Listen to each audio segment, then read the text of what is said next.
তাই আমি একদিন এক কাপালিক রূপ ধারণ করে তামার পাত্র নিয়ে তার কাছে ভিক্ষা প্রার্থনা করলাম। হরে কৃষ্ণ। সুপ্রিয় ভক্ত সজ্জন, আগামী 25শে জানুয়ারি শনিবার ষটতিলা একাদশী ব্রত। কৃপা করে আপনারা সবাই ষটতিলা একাদশী ব্রত পালন করবেন। এখন আমি ষটতিলা একাদশী ব্রতের মাহাত্ম্য আলোচনা করব। কৃপা করে আপনারা সবাই শ্রবণ করুন। হরে কৃষ্ণ। মাঘ মাসের কৃষ্ণপক্ষের ষটতিলা একাদশীর মাহাত্ম্য ভবিষ্যোত্তর পুরাণে বর্ণিত আছে। যুধিষ্ঠির মহারাজ বললেন, হে জগন্নাথ, মাঘ মাসের কৃষ্ণপক্ষের একাদশীর নাম কি, বিধি বা কি, ফল কি, সবিস্তারে আমাকে বর্ণনা করুন। ভগবান বললেন, এই একাদশী ষটতিলা নামে জগতে প্রসিদ্ধ।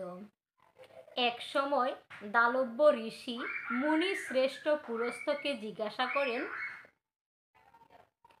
মর্তলোকে মানুষেরা ব্রহ্মহত্যা, গোহত্যা, অন্যের সম্পদ হরণ আদি পাপ কর্মের দ্বারা নরকে গমন করে, যাতে তারা নরক গতি থেকে রক্ষা পায়, তা যথাযথভাবে আমাকে উপদেশ করুন।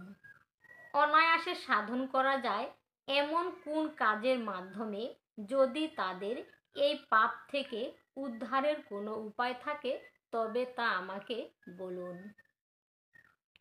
ঋষি পুলস্ত্য বললেন, হে মহাভাগ, তুমি একটি গোপনীয় উত্তম বিষয়ে প্রশ্ন করেছ।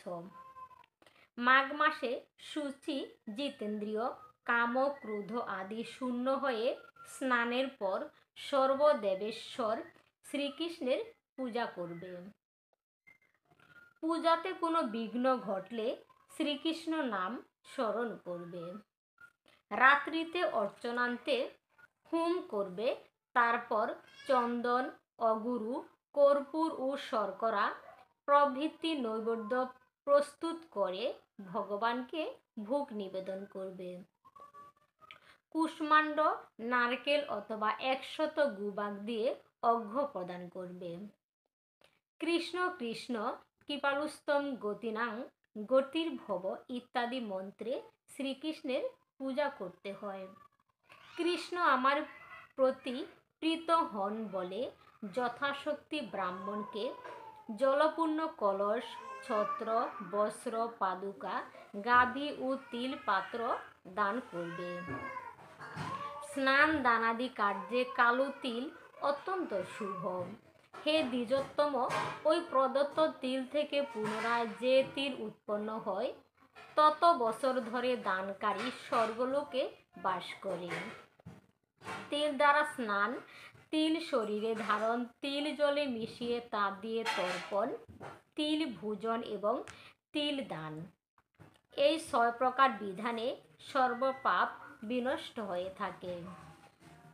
এই জন্য এই একাদশীর নাম ষটতিলা একাদশী।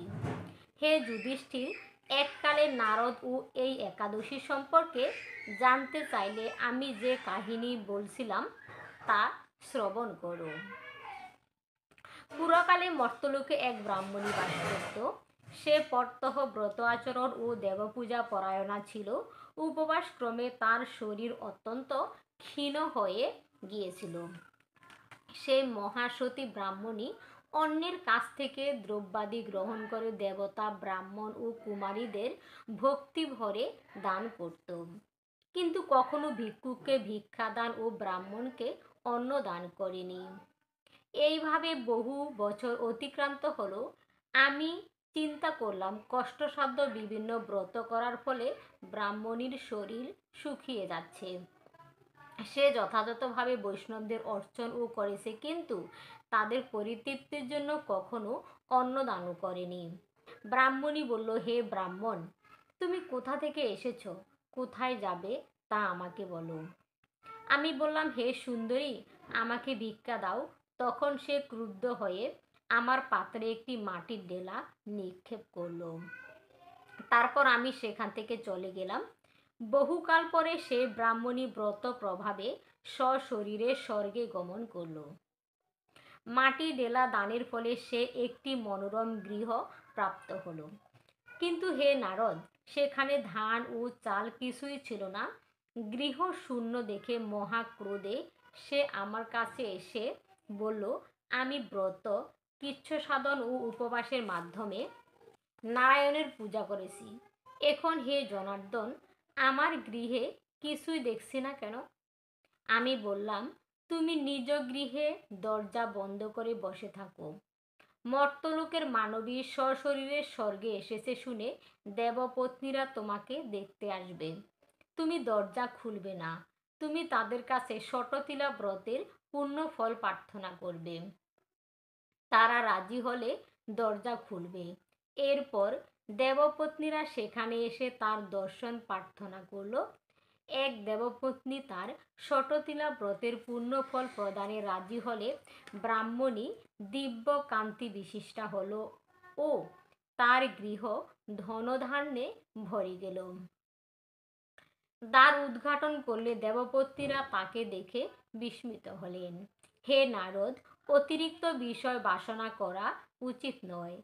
বৃত্তস্বার্থ ও অকর্তব্য নিজ সাধ্যমতো তিল বস্ত্র অন্ন দান করবে।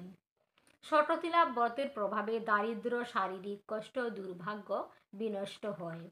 এই বিধি অনুসারে তিল দানে মানুষ অনায়াসে সমস্ত পাপ থেকে মুক্ত হয়। হরে কৃষ্ণ। আপনারা সবাই কৃপা করে শততিলা একাদশী ব্রতের মাহাত্ম্য শ্রবণ করবেন। ভুল ত্রুটি হলে মার্জনা করবেন। হরে কৃষ্ণ।